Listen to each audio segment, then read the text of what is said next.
मतलब क्या चाहते कि अब क्या होना? क्या चाहेंगे, कमजोर हैं, क्या करेंगे। मेरे हाथ में जब लाठी आ जाएगी तो वो नचाऊंगा मैं भी, जैसे ये नचा रहे हैं वैसे मैं नचाऊंगा। फैसला दिन है तो रात आएगी और रात है तो दिन है। इस समय रात है तो दिन आएगा। तो मेरा इंतजार करिएगा सर, मतलब इंतजार करेंगे। अल्लाह जो है आपका बदला जरूर लेंगे। हाँ, बदला जरूर लेंगे। किस हिसाब का बदला? ऐसा मंजे जैसे उन्होंने जबरदस्ती किया उसने मैं भी करूंगा। आज ने मैं, मेरे पास वो पावर नहीं है, कल आएगा, परसों आएगा, नरसों आएगा, 50 साल बाद आएगा, इसका बदला लेंगे। और ये राम मंदिर वाला जो फैसला है, इसको वो लोग चीख चीख करके, मैं तो उनकी बड़ाई करना चाहता हूं कि वो लोग स्पष्ट हैं, कह रहे हैं जाग जाओ हिंदुओं, जाग जाओ। वो चीख चीख करके कह रहे हैं हम बदला लेंगे, जब हमारे हाथ में पावर आएगी हम बदला लेंगे। वो तो अपनी जगह स्पष्ट हैं। वो कहेंगे कल 1500 साल के बाद में कहेंगे कि हमने कहा था। लेकिन गलती आप लोगों की है जो उनकी स्पष्ट कही बातों को भी नहीं समझ रहे हैं और कूटनीति विशेषज्ञ बन करके आ धमकते हैं कि अंकुर आर्य को चीजें समझ नहीं आ रही हैं।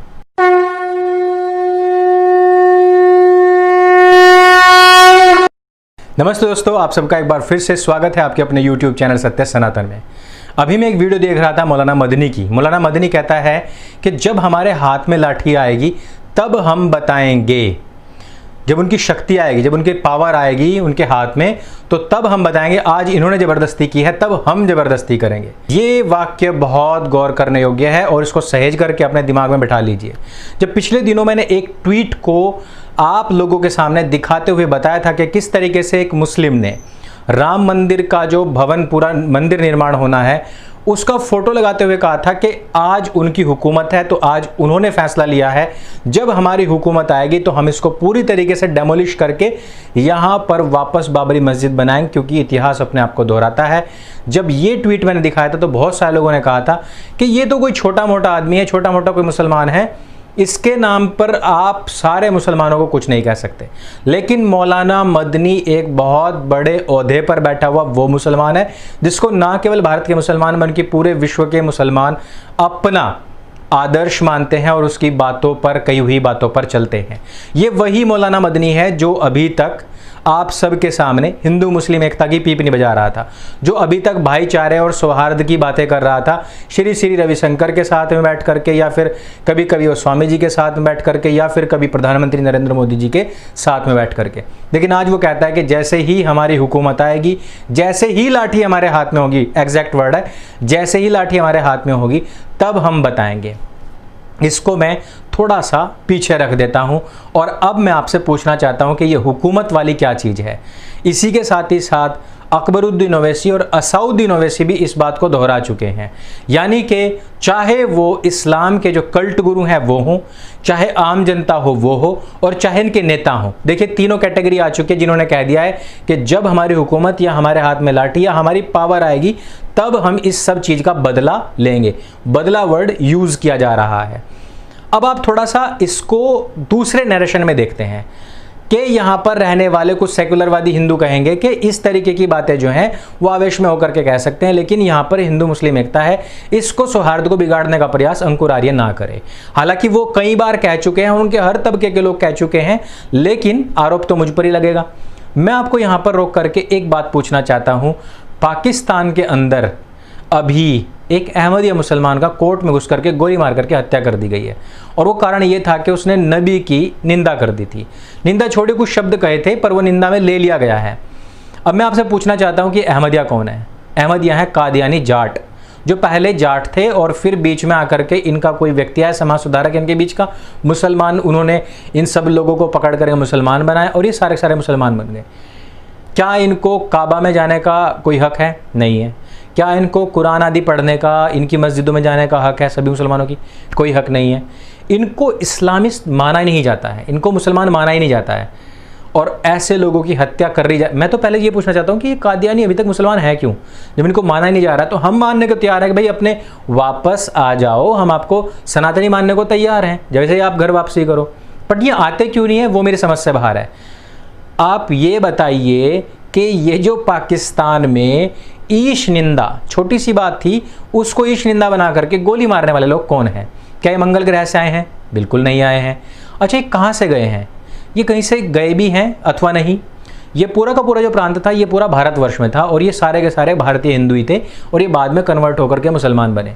यानी कि इसी धरती पर रहने वाले, हमारी भारत की भूमि पर रहने वाले लोग ही आज इतने ज़्यादा कट्टर हो चुके हैं कि वो अपने ही मुस्लिम लोगों को भी जान से मारने से अपने उनके हाथ नहीं कांपते, गुरेज नहीं करते हैं।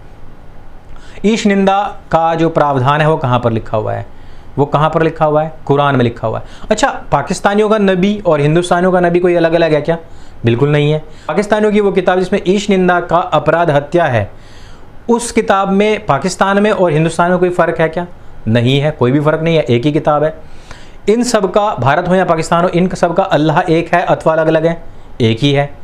तो फिर भारत में रहने वाले जो मुसलमान हैं, जब उनकी तादाद इतनी % में हो जाएगी जिस तरीके से पाकिस्तान में है, तो क्या वो जो आज कह रहे हैं कि जब हमारे हाथ में लाठी आएगी तब हम बदला लेंगे, क्या वो ऐसा नहीं करेंगे? बिल्कुल करेंगे। आज से 100 साल पहले लाहौर, पेशावर और ये इस्लामाबाद, इन सब में ना होली दिवाली बहुत अच्छे से मनती थी। यहाँ पर सारे तीज त्यौहार होते थे, यहाँ भव्य मंदिर थे। और इससे 100 साल तो छोड़िए, आप अगर 1000-1500 साल पहले चले जाएंगे तो यहाँ बहुत बड़ी बड़ी यूनिवर्सिटीज़ भी हुआ करती थी। यहाँ पर बौद्ध और सनातन का बड़ा विस्तार हुआ करता था। लेकिन तब भी लोग यही कहते थे जब ये इस्लामिस्ट आए, अरे कुछ नहीं होगा, कुछ नहीं होगा। फिर वो कश्मीर से आई बात, नहीं कुछ नहीं होगा, कुछ नहीं होगा। फिर केरल में, पश्चिम बंगाल, बिहार, उत्तर प्रदेश, मेवात, दिल्ली की बात करता हूँ मैं। मोहनपुरी में एक छोटी बच्ची को ये तक कह दिया जाता है कि तेरा खड़ी खड़ी का रेप कर दूंगा, तेरे 4 टुकड़े कर दूंगा, तेरी पुलिस मेरा कुछ नहीं बिगाड़ पाएगी। मोहनपुरी में लोग घर छोड़ छोड़ करके जा रहे हैं, वहाँ पर घोरों के ऊपर चस्पा कर दिया गया है कि यह मकान बिकाऊ है, किराना की तरह ही। ये क्यों हो रहा है? क्योंकि तादाद जहाँ जहाँ पर बढ़ती जा रही है वहाँ पर उनके हाथ में लाठी आ चुकी है और बदला ले रहे हैं। ताहिर हुसैन कौन? एक छोटा सा पार्षद। आप लाठी और हुकूमत की तो बात ही छोड़ दीजिए, एक छोटा सा पार्षद है जो खुद स्वीकार करता है कि यहाँ से हम हिंदुओं को मार खदेड़ करके भगा देंगे। ये मेंटेलिटी है। और मेरे मंत्री, मेरे प्रधानमंत्री, मेरे नेतागण क्या कर रहे हैं? भाईचारे का पाठ सिखा रहे हैं। वो लोग कह रहे हैं कि जब हमारी हुकूमत आएगी तब हम राम मंदिर छीन कर लेंगे, इसको तोड़ेंगे, डेमोलिश करेंगे और बाबरी मस्जिद पुनः निर्माण करेंगे जैसे पहले बनाई थी वैसे ही। और हम लोग क्या कर रहे हैं? हम लोग वहाँ पीपनी बजा रहे हैं। कौन सी पीपनी बजा रहे हैं? भाईचारे की पीपनी बजा रहे हैं। और कूटनीति विशेषज्ञ, मेरे बहुत सारे ऐसे मित्र हैं जो शायद वो ही प्रधानमंत्री नरेंद्र मोदी जी और अमित शाह जी और जितने भी ये लोग हैं ना, नेतागण, जितने भी लोग पावर सेंटर में हैं, इनकी नीति निर्धारण यही लोग करते हैं। वही उनको बता के आते हैं प्रधानमंत्री जी आपको ऐसा करना है, वैसा करना है। क्योंकि जब वो बात हम जैसे कुबुद्धि लोगों के समझ में नहीं आती है, जब उस पर सवाल खड़ा करते हैं ना, तो ये लोग आ जाते हैं एकदम पोर्टल्स पे। वो कहते हैं कि नहीं, प्रधानमंत्री जी की ये कूटनीति थी, अंकुर आर्य समझ नहीं पाए हैं। चाणक्य की ये कूटनीति है, अंकुर आर्य समझ नहीं पा रहे हैं। ये शायद उनकी सारी नीतियों को तय करते हैं, हमें नहीं बताते हैं।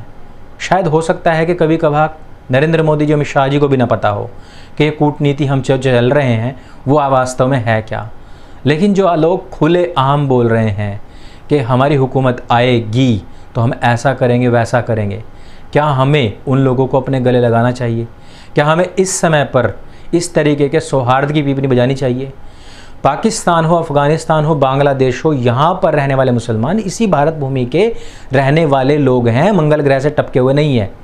आपने अमन की आशा करके देखी, आपने बस चला के देखी, आपने ट्रेन चला करके देखी, आपने आम भिजवा करके देखे, आपने पुलाव खा करके भी देख लिए, आपने वेज बिरयानी भी खा करके देख ली, आपने बेटी की शादी में जा करके और माँ को शॉल चढ़ा करके भी देख ली, आपने सारे काम करके देख लिए। लेकिन अंततः आपको क्या मिला? आपको आपका ताज होटल वाला कांड मिला, आपको आपके संसद भवन पर कांड मिला, आपके आए महीने देश के अंदर बम विस्फोट मिले, आपका प्लेन हाईजैक हुआ, बहुत सारी चीज़ें हुई। इसके बदले यही हुआ है।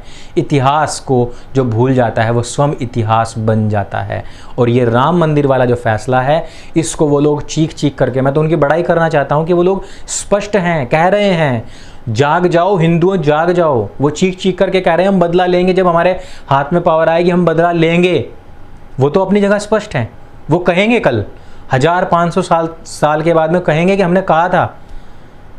लेकिन गलती आप लोगों की है जो उनकी स्पष्ट कही बातों को भी नहीं समझ रहे हैं और कूटनीति विशेषज्ञ बन करके आ धमकते हैं कि अंकुर आर्य को चीज़ें समझ नहीं आ रही हैं।